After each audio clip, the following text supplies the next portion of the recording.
एक सेकेंड, आप वहाँ पे देख सकते हैं, ये मधुमक्खी का छाता नहीं है, ये चींटियों का छाता है।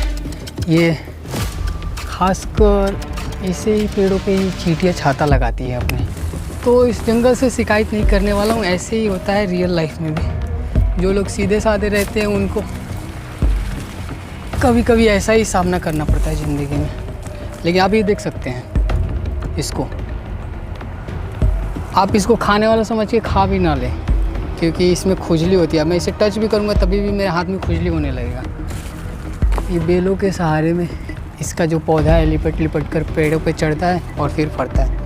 आप इसे खा सकते हैं पानी में उबाल कर, और इसमें थोड़ा सा कुछ अचार मिलाना पड़ेगा आम का, जिससे इसका जो खुजली है वो कम हो जाता है। लेकिन फ़िलहाल मेरे पास आम का अचार नहीं है तो मैं इसे नहीं खाने वाला। केला खा के पानी नहीं पीना चाहिए,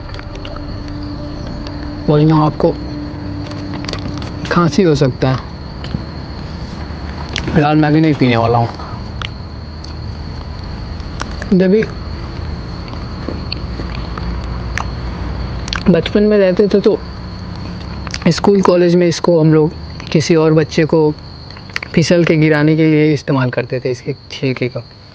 अभी बड़े हो गए तो सब भूल गए।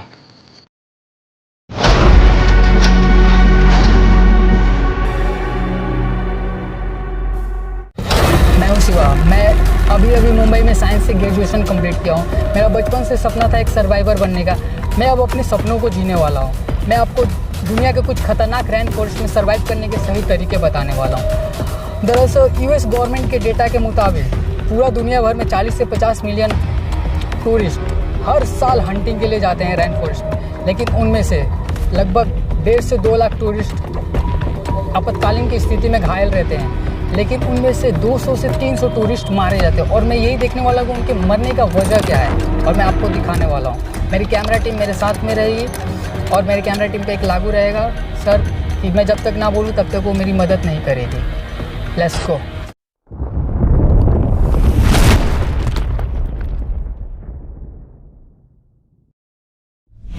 जब आपको भी ऐसे मंजिल के सफ़र में जब रास्ता ना दिखता हो, आपको खुद ही रास्ता बनाना पड़ता है। चलते हैं आगे की तरफ।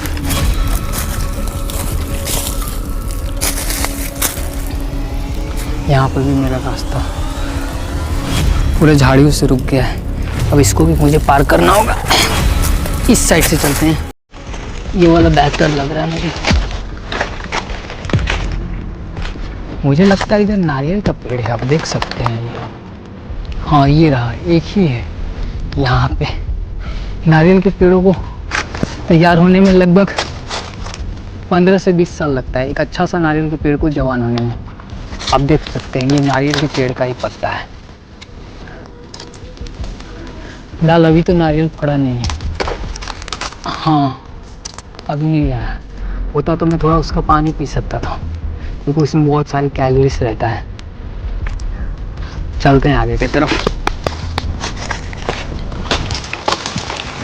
थोड़ा इधर खड़े होकर चल पा रहा हूँ, ये तो बेहतर है, क्योंकि उधर की तरफ मुझे झुक के चलना पड़ रहा था।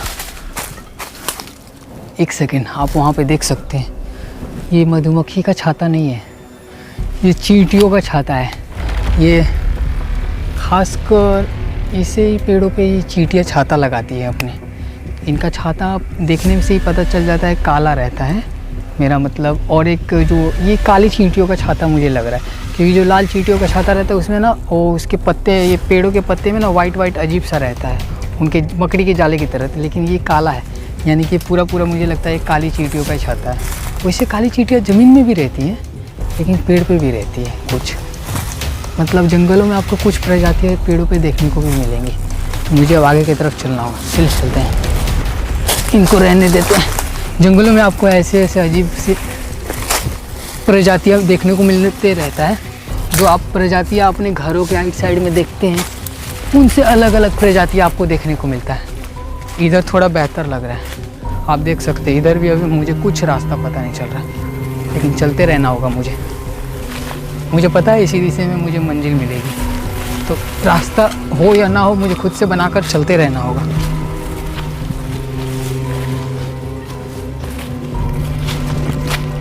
मुझे लगता है ये पेड़ अखरोट का तो नहीं है ना, पूरा सूख गया, इसलिए पता नहीं चल रहा है। मुझे लगता है कि अगर मुझे खाने के लिए नहीं मिलेगा तो कुछ कैलोरीज मुझे जो मैं लेके आया हूँ साथ में वही खाना पड़ेगा। उसके बाद मेरे ख्याल से यहाँ से रेल की पटरी भी बहुत पास में ही है मेरे ख्याल से। यहाँ पे एक कांटा वाला पौधा है, इससे थोड़ा बच के। यहाँ पे हल्का सा ढलान टाइप का है, मैं सोच रहा हूँ कि वो मैं खा लूँ जो लेके आया हूँ कैलोरीज, क्योंकि मुझे इस जंगल ने कुछ नहीं दिया खाने के लिए। तो इस जंगल से शिकायत नहीं करने वाला हूँ। ऐसे ही होता है रियल लाइफ में भी, जो लोग सीधे साधे रहते हैं उनको कभी कभी ऐसा ही सामना करना पड़ता है ज़िंदगी में। लेकिन आप ये देख सकते हैं इसको, आप इसको खाने वाला समझ के खा भी ना लें, क्योंकि इसमें खुजली होती है। मैं इसे टच भी करूँगा तभी भी मेरे हाथ में खुजली होने लगेगा। ये बेलों के सहारे में इसका जो पौधा है लिपट लिपट कर पेड़ों पे चढ़ता है और फिर फरता है। आप इसे खा सकते हैं पानी में उबाल कर, और इसमें थोड़ा सा कुछ अचार मिलाना पड़ेगा आम का, जिससे इसका जो खुजली है वो कम हो जाता है। लेकिन फ़िलहाल मेरे पास आम का अचार नहीं है तो मैं इसे नहीं खाने वाला हूँ। मेरे पास जो है वही खाने वाला हूँ। कोई अच्छा सा जगह देखता हूँ इधर, फिर मैं कहीं पे बैठ के खाने वाला हूँ। चलो आ जा, यहाँ पे बच के आना, थोड़ा कांटा वाला पौधा है।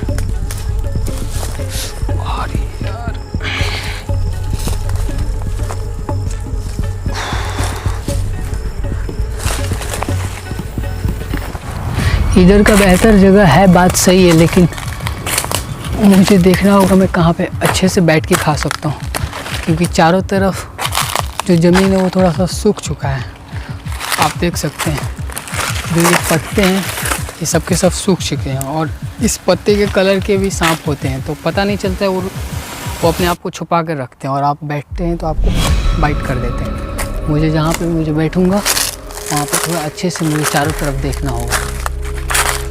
यहाँ पे थोड़ा साफ लग रहा है चारों तरफ की ज़मीन, तो मैं सोच रहा हूँ यही बेहतर रहेगा मेरे लिए। यहाँ पे कुछ नहीं है, चारों तरफ सफाई बहुत अच्छा खासा है यहाँ पे, तो मैं यहाँ पे बैठ सकता हूँ। इधर कोई भी मुझे कीड़ा नहीं दिख रहा है फ़िलहाल। तो अब मैं थोड़ा कैमरामैन के पास जो मेरा कैलोरीज है वो मैं ले सकता हूँ। आप देख सकते हैं कि कौन सा कैलोरीज। फ़िलहाल केला है, केला में बहुत ज़्यादा कैलोरीज होता है। लगभग एक सबसे छोटा केला में लगभग 80-90 तक होता है, और एक मीडियम साइज़ के केले में 105 तक, और लार्ज साइज़ के केले लेंगे तो आपको लगभग 140 तक तो मिल ही जाएगा केला में कैलोरीज। ये मेरे ख्याल से ये मीडियम साइज़ का है, तो मुझे 80 से 105 के बीच में कैलोरीज मिलेगा। 200 कैलोरीज मुझे मिल जाएगा इतना में। मैंने सुबह से सर्वाइव किया है, लगभग 7 से 8 घंटे से मैं सर्वाइव कर रहा हूँ। मेरा कैलोरीज 1000-1500 तक खर्च हो गया होगा, लेकिन मुझे 150 से 200 कैलोरीज मिलेगा, इतना में कुछ नहीं होने वाला। लेकिन जंगलों में इतना भी मिल जाए बहुत है। एक भटके हुए टूरिस्ट के पास जितना कैलोरीज बचा रहता है उतना ही मैं लेके चलता हूँ अपने साथ में। कोशिश करता हूँ कि मुझे प्राकृतिक से कुछ खाने के लिए मिल जाए तो और भी बेहतर रहता है, लेकिन मुझे नहीं मिलता है तो मैं अपना जो कैलोरीज लेके आता हूँ तो वो खा लेता हूँ। केला खा के पानी नहीं पीना चाहिए, और यूँ आपको खांसी हो सकता है।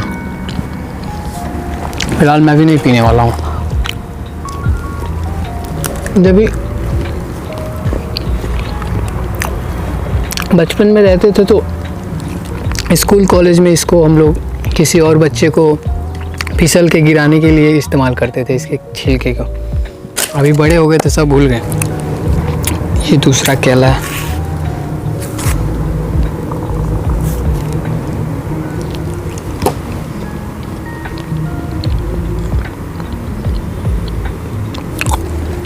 मेरे पास टाइम बहुत कम है और मुझे रेल की पटरी तक पहुंचना है।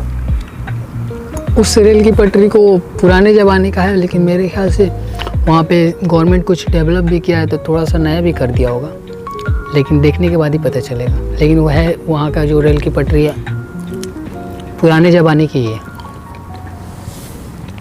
तो रेल आएगी नहीं, मुझे उसी को पकड़ के आगे की तरफ जाना होगा।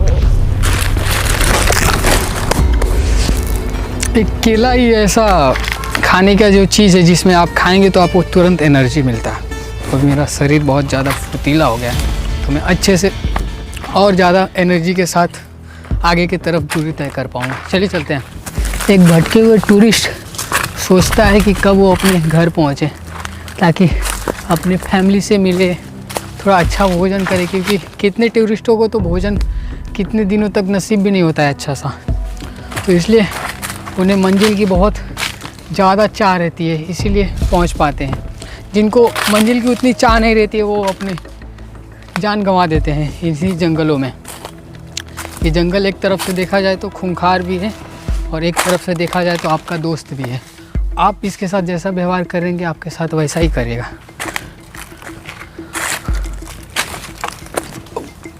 अभी बहुत ज़्यादा घनी घनी झाड़ियाँ हैं और इधर लंबे लंबे पेड़ भी है। मेरे पास रात बिताने के लिए टाइम नहीं है, मैं पहुंच जाऊंगा, नहीं तो मैं इन्हीं पेड़ों के पत्तियों को इस्तेमाल करता अपने कैंप के लिए। फिलहाल तो अभी आगे की तरफ मुझे कुछ दिख नहीं रहा है, लेकिन थोड़ा सा मुझे संकेत लग रहा है कि इधर के जो पौधे हैं एक यहाँ पे पेड़ मुझे दिख रहा है। आप देख सकते हैं ये सूखा हुआ है, लगता है यहाँ पर इस पौधे को किसी व्यक्ति ने काटा है, क्योंकि मुझे यहाँ पे चाकुओं की निशान दिख रही है।